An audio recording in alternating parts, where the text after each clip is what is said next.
In the classic sci-fi novel The Time Machine by H.G. Wells, our hero travels forward in time to the years 802,701, where he finds that humanity is split into two species: the Eloi, a gentle childlike race of people who don't seem capable of negative emotions, and a race of monstrous subterranean ghouls named the Morlocks that come out at night to feed on the Eloi. And that's something of a trope in literature. The underground world represents darkness and evil. It's associated with death and burial, even hell. So, of course, any creatures or people that come out of that place are depicted as more feral or lawless or animalistic. So, what does it say about us that we kind of came out of that place? Some of our earliest dwellings were in caves, some of which stretched far underground, so it's basically like living underground. And it worked. It was a way to escape the elements, avoid predators, defend ourselves from enemies, and enjoy the comfort of a tight-knit community. Not to mention the walls are excellent for drawing on. And while our ability to construct habitats for all those purposes has advanced massively over the hundreds of thousands of years since then, we've never really fully stopped going underground. In fact, there could be somebody living underneath you right now. Today, most underground places are used for military operations, like the Cheyenne Mountain Complex in Colorado, the Raven Rock Mountain Complex in Pennsylvania, and the Shaizan Air Force Base in Taiwan. That could be a whole video of its own, but that's not really what I want to focus on today. I want to talk about places where people actually live and do business, and all the various reasons they choose to do that underground. So I'm breaking these into several different categories: ancient historical sites, homeless and squatter communities, retail and workspace, legal incorporated underground cities, and underground cities of the future. So let's start with some ancient cities, some of which may have been abandoned and lost to time. Some actually have found a new purpose in the modern days, usually for illegal activities. Usually these ancient cities popped up, or popped down. Can you pop up underground? Either way, these cities arose, or descended? Anyway, there were usually people hiding from persecution.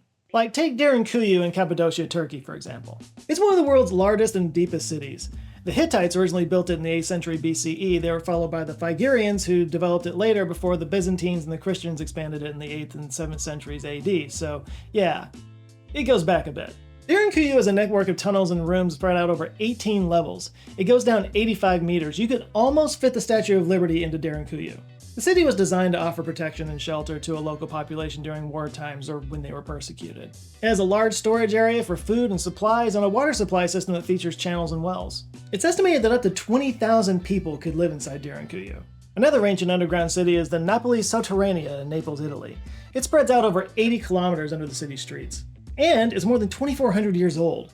The Greeks first created it, and then later the Romans expanded on it and used it as a storage area and a water source. But during the 17th and 18th centuries, criminals used it as a black market hub, moving around all kinds of illegal goods through the tunnels. Later in World War II, the residents of Naples used it as a shelter from enemy bombs. One of the most popular underground attractions is the Bourbon Tunnel. It's a series of tunnels that was built in the 19th century during King Ferdinand's reign. It was a way for the royal palace to connect with the military barracks so that people could transport supplies between the two. And this is a huge one. The Napoli Sotterranea could house up to 500,000 people. Just for perspective, that's the size of Atlanta, Georgia. The entire city of Atlanta, Georgia, underground. Giant. Another underground city that's not quite so old is Guanajuato in central Mexico. It's also known as Los Tuneles de Guanajuato, and it was built in the 16th century as a way to transport silver from the mines to smelting factories. In the 19th century, revolutionaries during the Mexican War of Independence used the tunnels as hideouts. And one of the most popular attractions in the tunnels is the Museo de los Momias, or the Museum of the Mummies. They actually collected a bunch of naturally mummified bodies from a nearby cemetery and now house them there. So, yeah, that's creepy. Further north in Canada, there's an underground city beneath the town of Moose Jaw in Saskatchewan. It was originally built in the early 1900s to provide cooling and heating to the city's downtown buildings, but they really got a lot of use in the 1920s. Yeah, when Prohibition went into effect in the United States, it opened up a lucrative opportunity for the enterprising smuggler to move Canadian alcohol across the border, so yeah, they used those tunnels to move their product around unnoticed. Today, the tunnels still provide cooling, heating, and other services to the above-ground buildings, but it's thought that they could house up to 1,000 people, should they need to. So most of these places are now tourist attractions for the most part, but at one time, people did live there, usually to escape persecution or because they had dropped out of society for one reason or another. And in some places today, that's still the case. Like in Las Vegas, there's an estimated 1,500 people living in the 600 miles of tunnels under the city. Then you have New York City, where it's believed that more than 2,000 people live underground. These people often live in the forgotten parts of the city's subway system. This practice got started around the Great Depression. By the way, the New York subway tunnel entrances are easy to get into, but it is illegal to enter them, the closed-off sections anyway. The people who live down there are often marred by drug and alcohol abuse. Mental illness is prevalent, obviously, but there are some people who just hit some hard times, so some whole families live down there. And it's just like any other community. There's like a hierarchy for those who live underground in New York. Yeah, there's a whole world down there that's kind of reflective of what's going on above ground, but to a much more dangerous degree. Now, there have been some great documentaries made about the mole people, as they're sometimes called. And I find it interesting how people will just kind of organize naturally and create communities and rules and structures that give a sense of order to people, even in really weird situations. And in a way, it makes me think of the Kowloon walled city. Like, one way or another, people will just make it work. But it's not always gritty and grime underground. Sometimes they bring out the glitz and glamour, too. Take, for example, Shinjuku Subnod, an underground shopping mall in the Shinjuku neighborhood in Tokyo. It opened in 1973 to help curb traffic congestion and offer retail space for the city's growing population. And it's one of the world's largest shopping centers. It offers hundreds of retail outlets and restaurants across multiple levels. It also features movie theaters, gaming arcades, and karaoke bars. It's almost like they moved downtown Las Vegas underground. But the Subnod is just retail and food. No people live there that we know of anyway. Now, over in Montreal, Canada, there's Réseau. It's a network of buildings and tunnels spreading 32 kilometers underneath the streets that attracts millions of visitors every year, and it's used by 500,000 people every single day. Réseau was developed in the 1960s as a solution to the winter weather conditions that can be pretty harsh in Montreal, but since then it's kind of turned into a huge tourist attraction and a popular place to eat and shop for both visitors and locals as well. It features restaurants, retail space, movie theaters, nightclubs, an ice skating rink, performance spaces, and a library. It also has a huge art collection of more than 100 works of art. There's even an annual 5K run that they do throughout the tunnels. Another massive shopping center can be found in Helsinki, Finland. It's called, and God help me here, Helsingfors Underjordiska. The best I'm gonna get. It's 300,000 square meters in size, and it features shopping centers, restaurants, a hockey rink, go-kart track, swimming pool, and a church. And it uses geothermal heating to help reduce energy consumption and lower carbon emissions. Now, all of this was planned and built just in case the country ever went to war with Russia, because there was always a little bit of tension going on between the two. So the underground space that they built, it can house up to 600,000 people. Now, not all the spaces are open to the public, but the church there is a huge tourist spot. It gets over 500,000 tourists every year. So maybe after that, they can go on a go-kart race or take a swim or do a 5K run. In Beijing, there's another underground city that was built out of fear of war with Russia. It's called the Daxia-Cheng, and China and Russia have been having border spats going back hundreds of years, but during the Cold War, Chairman Mao wasn't going to take any chances. So as part of his glorious Cultural Revolution, he made the building of an underground city a major priority. Construction began in the 1970s, and it was every citizen's duty to help out. Much of it was dug out by hand by both adults and children. It eventually spread over 52 square miles, and it features bomb shelters, factories, schools, retail shops, movie theaters, and even a skating rink. And the whole thing was entered through secret passages in the shops above the surface, some of which actually had maps on the walls in invisible ink so that only the locals who were in the know would be able to read it. It was designed to be capable of housing 300,000 people for 4 months, but once the Soviet Union fell apart, they kind of stopped expanding it, eventually stopped maintaining it. It eventually was open for tourists, but interestingly, only foreign tourists were allowed in. Chinese citizens couldn't actually go down there. But when the Olympics were held in Beijing in 2008, the city was massively renovated, and many of the shops that had those secret entrances were destroyed. So yeah, at this point, most of Daxia-Cheng has been forgotten, so many think that it'll never reopen. Of course, since it's been abandoned, there have been a lot of homeless people that have moved down there. So it's thought that there's probably several thousand people that live down there right now. But if you want to talk about a full-on, legal incorporated city that's almost entirely underground, there's really only one thing you got to talk about, and that's Coober Pedy, Australia. The town's located 950 kilometers northwest of Adelaide, and it was founded in 1915 when a young boy apparently found opals just laying around on the ground, so mining operations were soon established. Fun fact, the name Coober Pedy is a corruption of the Aboriginal phrase Kuba Piti, which means water hole or white man in a hole. Temperatures there can get up to 52 degrees Celsius, that's about 125 degrees Fahrenheit. So yeah, because of that insane heat, the miners and the early residents built their houses underground. And that just was a tradition that continued and it stuck as the town grew. Now, it's not entirely underground. It's not like you can't see it if you're above ground. It's not hidden or anything like that. But most of the town is underground, including homes, businesses, churches, hotels, among other buildings. Around 3,500 people live in under Coober Pedy, Australia. And of course, their reasoning for going underground, the extreme heat, is expected to only get worse over the years. So there may be more Coober Pedys in our future. In fact, urban planners are already working on them.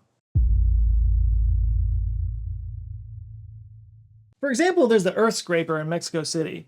This concept from BNKR Arquitectura is basically an inverted skyscraper. It descends 65 stories below the ground in the city's main square. It's shaped like an upside-down pyramid in homage to the Aztec pyramids, but it also creates a kind of an open central space that provides daylight for those living or working in the pyramid. And at the top, the whole thing's kind of covered by a glass ceiling that the surface of which it kind of fills up the entire city square. And I like it. I think it's cool. It's a pretty cool idea, but I don't know. I can't help but feel like just one crazy person with a car bomb would ruin a lot of people's days. Now, another exciting project is the Low Line in New York City. The plan was for it to become the world's first underground park. So yeah, they had previously turned an elevated train line into a park and they called it the High Line. So yeah, this is the Low Line. They want to do the same thing to an old underground trolley station. The specific station in question is the former Williamsburg Bridge trolley terminal on Manhattan's Lower East Side. So a big part of this project has been designing and testing a new kind of lighting system that they call a remote skylight that will basically collect light from the surface in these clusters of like parabolic receptors that concentrate the light, and then it sends it through fiber optic cables to the fixtures underground. Supposedly it's so bright that they can grow plants and trees in the park, and because it's natural light, it feels like sunlight. It was designed by James Ramsey and it won some awards for innovation and whatnot. The project got a lot of attention in the media and in the community, but unfortunately it has been stalled for a few years due to a lack of funds. And since we talk about science on this channel, Singapore has a plan to build an underground science city. This is exactly what it sounds like. It's a city of research labs and offices for up to 4,200 scientists, researchers, and other professionals. If they can make it happen, it'll be under Kent Ridge Park, which is actually below Science Parks 1, 2, and 3. And it's built in sedimentary rock. It's basically mainly sandstone. And it'll be about 400 to 500 square meters. Which I have to say is kind of fitting because, like I said at the beginning, we came from caverns and caves. It was where we first started to innovate. I just hope this isn't where we turn into Morlocks.